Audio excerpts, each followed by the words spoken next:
اعوذ باللہ من الشیطان الرجیم لا حول ولا قوۃ الا باللہ العلی العظیم بسم اللہ الرحمن الرحیم الحمد للہ رب العالمین وصلی اللہ علی محمد وآلہ اجمعین اما بعد۔ یہاں ایک سوال بہت اہم ہے، وہ یہ ہے کہ علم خواب کیسے حاصل ہوتا ہے؟ علم خواب حاصل ہونے کا طریقہ کیا ہے؟ دیکھیے، اس کے لیے علماء کرام نے فرمایا ہے علم خواب حاصل ہونے کے دو طریقے ہیں، ایک وہبی طریقہ ہے، ایک کسبی طریقہ ہے۔ وہبی طریقہ یعنی علم خواب ایک ایسا علم ہے جس کو خداوند متعال اپنے خصوصی بندے کو عطا فرماتا ہے۔ جیسے جناب یوسف کے بارے میں اللہ تعالیٰ نے فرمایا وَكَذَلِكَ يَجْتَبِيكَ رَبُّكَ وَيُعَلِّمُكَ مِن تَعْوِيلِ الْأَحَادِيثِ۔ اسی طریقے سے زمانہ آئندہ میں یوسف اللہ تم کو چنے گا اور تم کو خوابوں کی تعبیر کا علم عطا فرمائے گا۔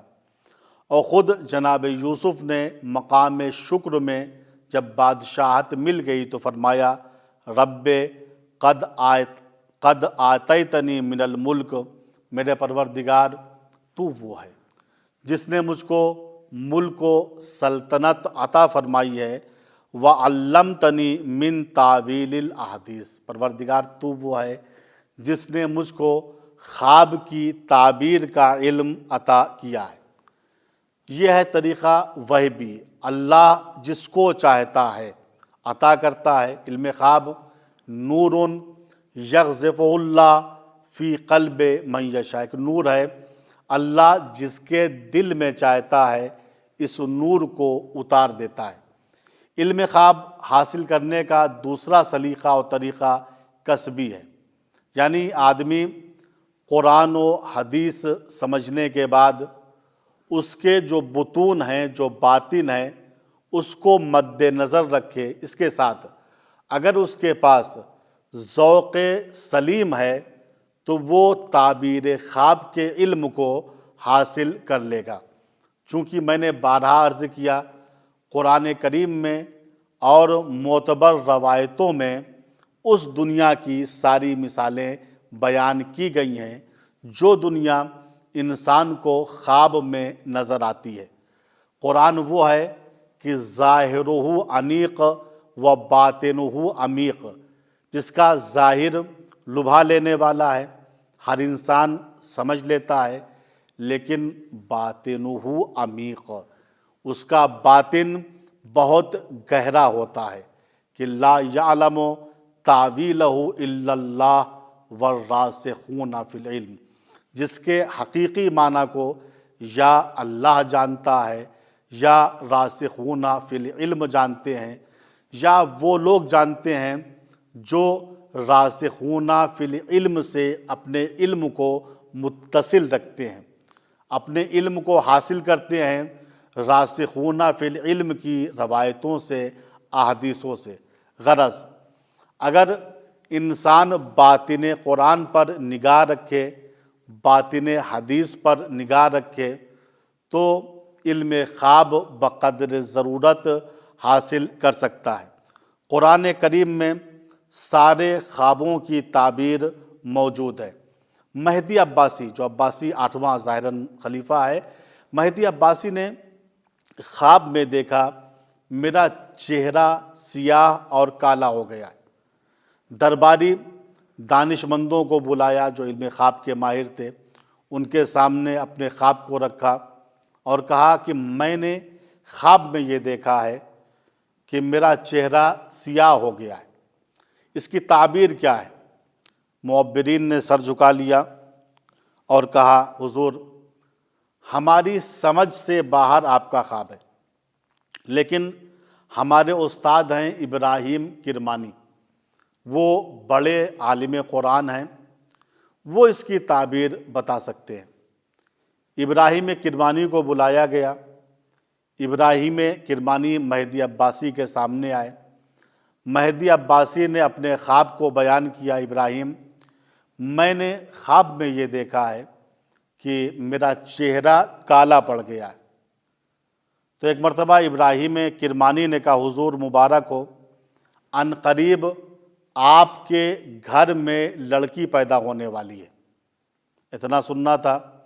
مہدی عباسی نے کہا، کیا اے عالم خواب، تمہارے اس دعوے کی کوئی دلیل بھی ہے؟ تمہاری اس تعبیر کی قرآنی کوئی دلیل ہے؟ ابراہیم کرمانی نے کہا، ہاں، میرے پاس قرآن سے دلیل یہ ہے۔ اللہ تعالیٰ سورہ نحل میں ارشاد فرماتا ہے، وَإِذَا بُشِّرَ أَحَدُهُم بِالْأُنثىٰ ظَلَّ وَجْهُهُ مُسْوَدًّا وَهُوَ كَظِيمٌ۔ جب کسی مشرک کو اس بات کی بشارت دی جاتی ہے کہ تمہارے گھر لڑکی پیدا ہوئی ہے تو اس کا چہرہ سیاہ پڑ جاتا ہے اور وہ غصے کے گھونٹ پینے لگتا ہے۔ تو حضور قرآن سورہ نحل میں ارشاد ہو رہا ہے، جب ان مشرکوں کو اس بات کی بشارت دی جاتی ہے کہ تمہارے گھروں میں لڑکیاں پیدا ہوئی ہیں تو اس مشرک کا یا تمام مشرکوں کا چہرہ کالا پڑ جاتا ہے غصے کی وجہ سے، اور غصے کی وجہ سے وہ جرعے غصہ پینے لگتا ہے، غصے کا گھونٹ پینے لگتا ہے۔ تو ابراہیم کرمانی نے کہا، مہدی عباسی دیکھو، قرآن کے اندر موجود ہے کہ جب مشرکوں کو اس بات کی بشارت دی جاتی ہے کہ تمہارے گھر لڑکی پیدا ہوئی ہے تو ان کا چہرہ کالا پڑ جاتا ہے، اور آپ نے عالم خواب میں یہ دیکھا ہے کہ میرا چہرہ کالا پڑ گیا، سیاہ ہو گیا ہے۔ تو قرآنی دلیل کے لحاظ سے بھی آپ کے خواب کی تعبیر یہ ہے کہ آپ کے گھر میں لڑکی پیدا ہونے والی ہے۔ یہ تعبیر مہدی عباسی کی سمجھ میں آ گئی، اور مہدی عباسی نے ابراہیم کرمانی کو 10,000 درہم بطور انعام دیے، اور چند مہینوں کے بعد جب اس کے گھر واقعاً لڑکی پیدا ہو گئی تو 1,000 دینار اس کو بطور انعام اور بھیجا۔ تو عزیزو، آپ نے غور کیا کہ یہ علم خواب جس طریقے سے وہبی ہے، خدا داد ہے، اسی طریقے سے علم خواب کسبی بھی ہے۔ اگر انسان محنت کرے، زحمت کرے، قرآن کی آیات کو سمجھے، احادیث پیغمبر اور ائمہ اطہار کو سمجھے، اور ان کے بطون کو مد نظر رکھے، اور اس کے ساتھ اس کے اندر اگر ذوق سلیم پایا جاتا ہے تو وہ انسان بآسانی علم خواب حاصل کر سکتا ہے۔ والسلام علیکم ورحمۃ اللہ وبرکاتہ۔